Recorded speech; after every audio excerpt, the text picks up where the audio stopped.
Our first speaker is Jamal McClendon. Jamal is a pediatric and adult spine surgeon at MAYO Phoenix, and one of my co-fellows, someone who kept me out of trouble and taught me a lot during fellowship. So pleasure to have him here, and without further ado, Jamal. Appreciate it, and also appreciate the course directors on the invitation here. I know it's an Arctic tundra in Phoenix right now, so I definitely appreciate the beautiful weather that we're having. Again, my name's Jamal McClendon. I'm one of the neurosurgeons at the Mayo Clinic and also one of the pediatric neurosurgeons at the Phoenix Children's Hospital. I've been tasked to talk a little bit about some of the considerations regarding fusion levels. We have some colleagues that are going to talk as well regarding decision points, instrumentation types, and some corrective techniques a little bit later. So I'm going to focus mostly on fusion levels. These are my disclosures.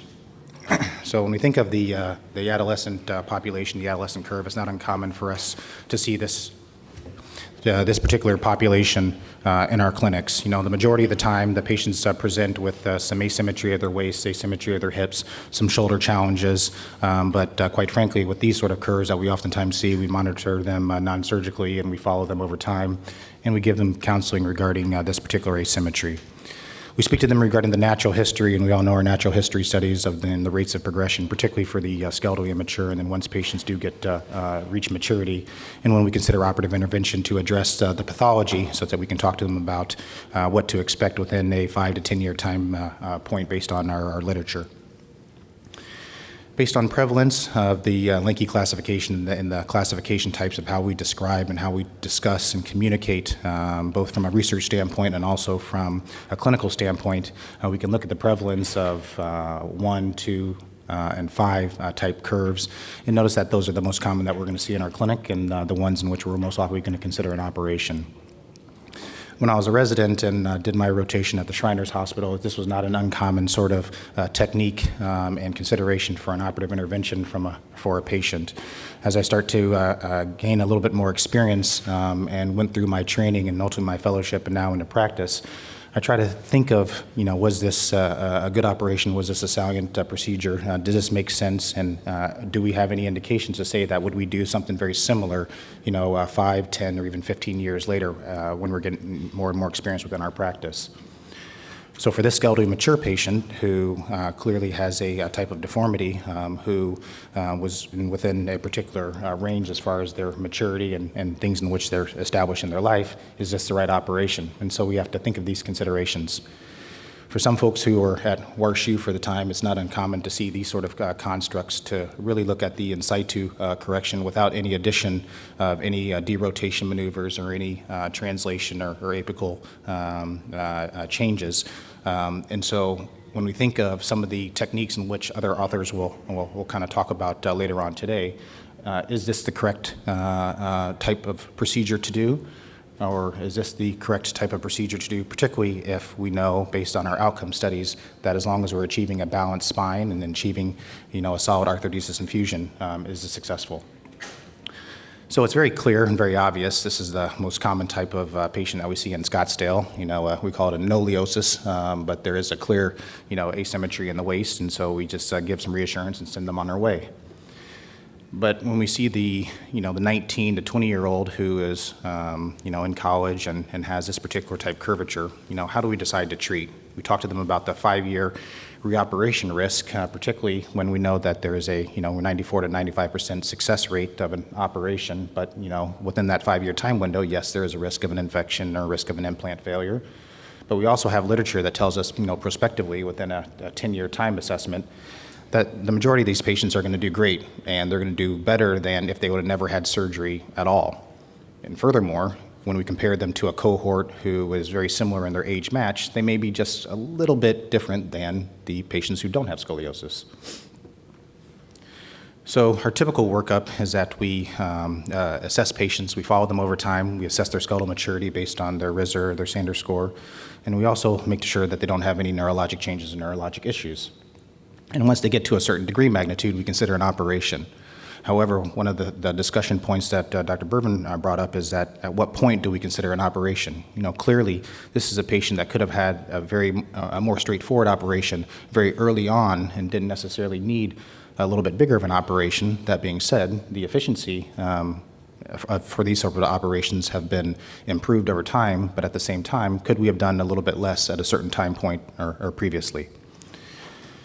We'll talk a little bit about selective fusion in AIS, particularly for certain curve types, and we'll describe some examples. But this is a curve I did just before I came here on a young girl who is very active and is a rock climber and wants to be a professional climber, in which I'm just trying to think of different strategies and considerations of how we think of selective fusions, particularly when we have literature which tells us, based on this JBJS article, that the majority of time, as long as the apical deviation is not significant, when we look at ratios within the thoracic spine and the lumbar spine, we can actually stop and do selective thoracic fusions in 10-year time window. They're going to do very well, and perhaps maybe we even get some spontaneous correction of the lumbar curve.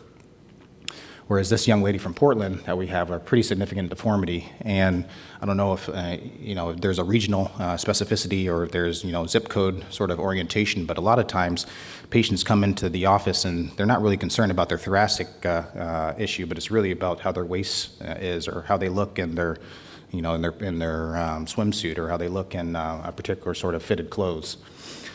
So considerations on this one, and we'll talk about in some detail of how we consider where we stop and where we end our construct, whether it's at the neutral or n-1, and we'll talk about in some detail.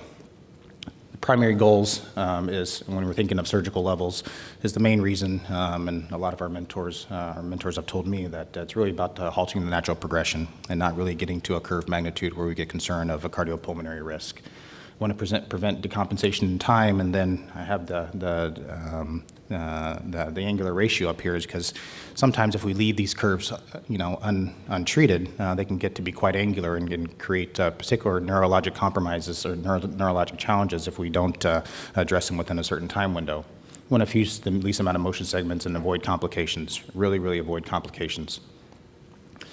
So balancing the ideas of treatment, selective fusion versus sitting down to either the neutral vertebra or the n-1. How do we consider that? A lot of it based on the flexibility of the curve. And so oftentimes, not only do I get either prone push or prone positioning, but I also push on them on the table. Can you just cue up that video? And so this is just a technique in which I'm trying to consider, particularly based on the patient's desires, if I'm going to think about doing something selectively or if I'm going to alter and actually address their non-structural curve. So the planning is trying to achieve a desired outcome, minimize complications, and making decisions on endpoints.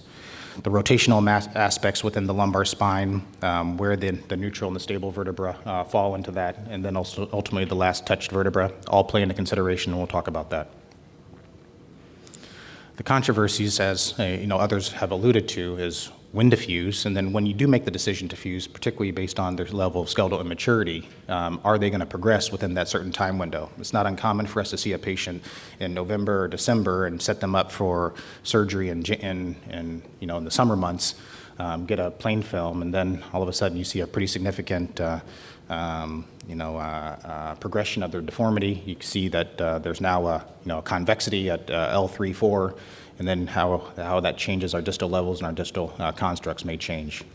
Based on the strength of our implants and our abilities to do derotation maneuvers, in addition to apical translation and our density, our implant density, and also considerations of soft landing or thinking of anterior and posterior constructs, all come into considerations, particularly of fusion levels. So the strategy is trying to find a harmony between the anchor points, the strength of our anchor points, and maintaining flexibility within our patient population. So decision-making for the LENKE ones. Do we fuse the non-structural curve? Will there be some spontaneous correction? Can we estimate the amount of lumbar correction? And then how can we predict decompensation? There's quite a bit of literature that has discussed the ability for the spontaneous curve to correct in the main thoracic fusions or thoracic fusions. Yes, the posterior-based approaches will achieve a little bit more blood loss, with some of that consideration being a little bit improved with some of our tranexamic acid techniques, but less OR time compared to the anterior approaches. For the LENKE 3 and the LENKE 4 curves, at what point do we consider utilizing or facilitating fusion of the LENKE 3 and the LENKE 4 curves, and can we consider if the patients are going to have a lumbar decompensation over time? So this is a young lady as an example, a 15-year-old with a LENKE 3CN, who had a decompression, had an instrumented fusion with posterior column releases, sparing the lumbar spine, particularly, this particular young lady who had quite a bit of rotation within her lumbar curve. Yes, it's a less surgical time. What is our concerns regarding our possible risk of having decompensation over time? Our literature tells us that within a 10-year time window, we are going to lose a little bit of our correction, but is this a safer operation to do for this patient who potentially could have a second operation going on into their future, but you save the motion segments during their adolescent and their early adult years? That question we haven't quite answered yet. So, the upper instrumented vertebra, selection of this. We ask ourselves, is the proximal thoracic curve, is it structural or not? Is the shoulder balance preoperatively, is it the left shoulder higher? Is it neutral? Is the right shoulder higher? And then are we planning on correcting the main thoracic curves, or are we also considering the lumbar curve? So for a high left shoulder, I consider going up to T2 to be able to grab hold, particularly proximal that's present there. If the proximal thoracic curve is structural, or if there's a kyphosis that's planned, I'll oftentimes go up to T2 to be able to grab a significant anchor point up there. The shoulders are relatively level, or if they're, if I don't get a bending film, and I can't really decide if the proximal thoracic curve is structural or not, I may stop at T3. And usually if the right shoulder is higher, I will go to T4 or T5. There's obviously variances and differences just based on technical considerations in surgery, where I sometimes violate these rules, but for generality, I try to work with these. There's been a lot of discussion regarding our lower instrumented vertebra, and that has evolved over the years, particularly with our classification systems and also based on historically of trying to think, are we going to stop at our stable vertebra or our neutral vertebra or our last touched vertebra? And that has been an evolution in time that's been looked at. So common LENKE 1, 2, 3, and 4 rules is that when we think of where we're actually going to stop distally, it's oftentimes at the last touch vertebra or the stable vertebra -1, except in instances where that last instrumented vertebra, if that's within 1.5 segments of the apex, or if there's a significant rotational component, then we do worry about the risk of decompensation in the future, particularly for the skeletally immature patient. I do look at the ratio of apical translation of the thoracic vertebra compared to the lumbar vertebra, and if that's greater than 1.2, even though that doesn't always hold within considerations for selective thoracic fusion, that's one of the considerations that I have. But I also, a lot of times, just based on our patient population wanting to be, in all instances, having that perfect hip alignment and getting rid of that lumbar crease, we may need to just go down to the stable vertebra. Stopping at L3 versus L4 is always a big consideration. The harm study group did an assessment of looking at persistent coronal imbalance at stopping at L3 with high BMI, L3 angulation greater than 25 degrees, translation, things that kind of make significant sense. The lumbar cop being greater than 55 with significant rotation. But I really try to stop at L3, even if there's a convex disc at L3-4. If I can get some translation of the apex, I try my best. But there are some instances where I failed. So thinking of trying to minimize the implants, even though these are examples of trying to accomplish that, the ultimate goal is getting a balanced harmony within the actual spine itself. So we do things, I'm going to speed through this. This is us showing some operative instrumentation and how we do it. So irrespective of how you place it with a freehand technique or a Skaggs technique or a under fluoro, really the focus is being able to grab hold of the spine and being able to achieve anchor points. So this particular patient, if we were to draw a line at the last touched vertebra now going up, and you can see that the left shoulder is a little bit higher than the right, so the consideration are to potentially go up to either T3 or T2, and then the last touch vertebra being at L2 is a consideration, and to try to achieve balance within the spine so that the left shoulder is not higher than the right. I'm just going to fly through some examples of 1, 2, 3, 4, 5, and 6s. This is another LENKE 1A in which there is a consideration of where you're going to stop your distal level. She is a student at the ASU, so her desire was that she just wanted to try to be as perfect as possible. So you try to minimize as much as you can and try to stop at either L2 or L3 to be able to get solid arthrodesis and fusion.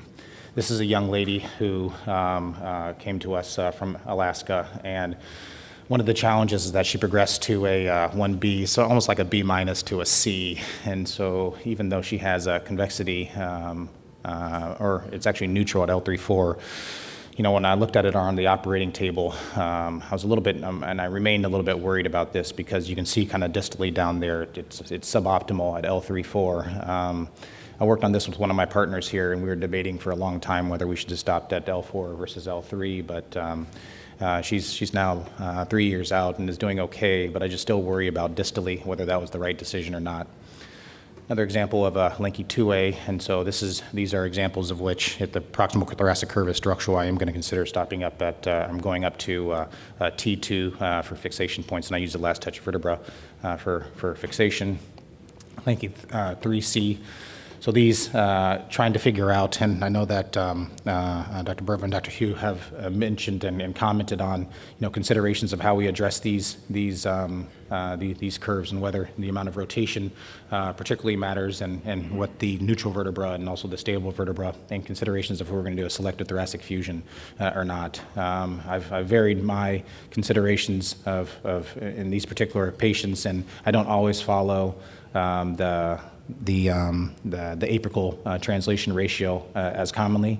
But that being said, there are plenty of times in which there are considerations of doing selective thoracic fusions versus, you know, non-selective thoracic fusions, or essentially fusions down to the last touch vertebra to be able to grab hold of the spine.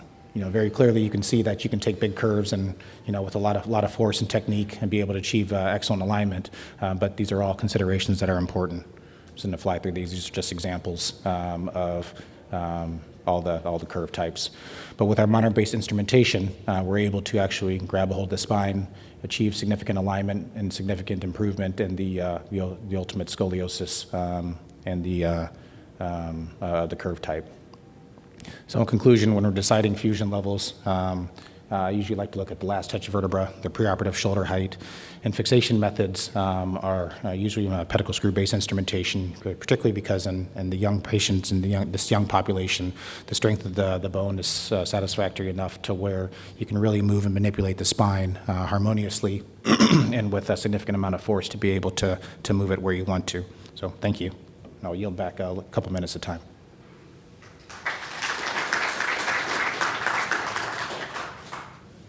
We have time for some questions for Dr. McClendon. Sure. Maybe I'll start with one. In terms of making the spine flexible, are you doing type 1 osteotomies, type 2 osteotomies, or when are you choosing to do what in terms of your osteotomies? Sure, that's a great question. So I typically, based on the strength of the instrumentation, I like to use fixed screws, which really give me a lot of power as far as derotation, particularly when the correction techniques of placing it. So I usually just use the type 1 osteotomies. It's very uncommon, very rare, particularly for these young patients to do a type 2, or I would consider doing a type 2. And it's really just based on the strength of our implants and the ability in which we're able to achieve a nice correction. So. And it helps with surgical time as well, and with blood loss. But I've been pretty surprised. It's a little bit in contrast to what some of my mentors have taught me. But I've definitely seen we're able to achieve pretty significant correction with some of the type 1 osteotomies, or just some sort of very, very small releases just of the inferior facet. That's great. And you brought up the point of using fixed screws and having kind of more control segmentally over each level. Do you have any tips or tricks? I mean, looking at your x-rays, the cascade of screws looks perfect, which you really do need with fixed screws because you don't have that ability to compensate for a screw that's out of the cascade. Any tips for how you get your start side or keep your cascade while you're instrumenting? Sure. A lot of it has to do with the efficiency you try to establish within the OR. Usually I'm working simultaneously with, whether it's with the co-surgeon or my co-fellow who's there, and so just try to mirror exactly. So identify the start points and really just making sure that you know, the usual feel of cancellous bone, or just making sure that you have the usual feel of getting in bone is really all that's there. I've tried to incorporate some of the techniques of using some of the augmented reality as well, in addition to kind of looking at some biplanar things as well, just to make sure that the harmony is there. But it's really just the ultimate feel of just making sure that you're within bone. Jamal, great talk. And you know, I know that you're training with LENKE, and did you mention that you place the screws now with a drill, or still use a LENKE probe? What was your preferred method? If you do with a drill, like how do you kind of, what's the difference in your experience with both? Yeah, I guess I could go back to can you go back to that one that was on the slide? So I actually was I can just go back. So I'll just play the movie.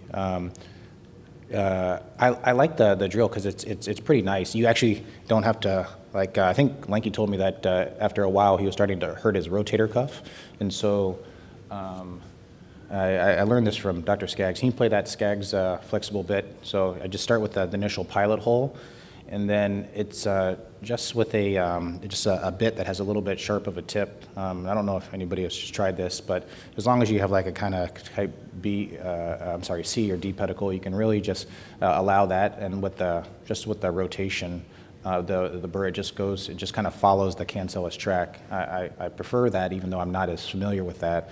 But it's nice because it usually just follows the cancellous track, and it's a consideration. So I prefer it because I want to make sure my rotator cuff stays okay. But the LENKE freehand is what I mostly do. So Thanks. yeah. Okay, quick question. So some of those patients, they have a pelvic tilt.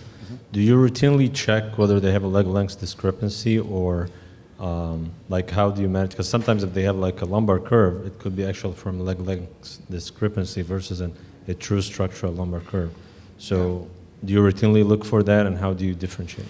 Yeah, thank you. If I do initially see that preoperatively, that's one of the things in which I will obtain is the preoperative full-length films, particularly looking at the leg length to see if there is any pelvic obliquity or asymmetry that's there.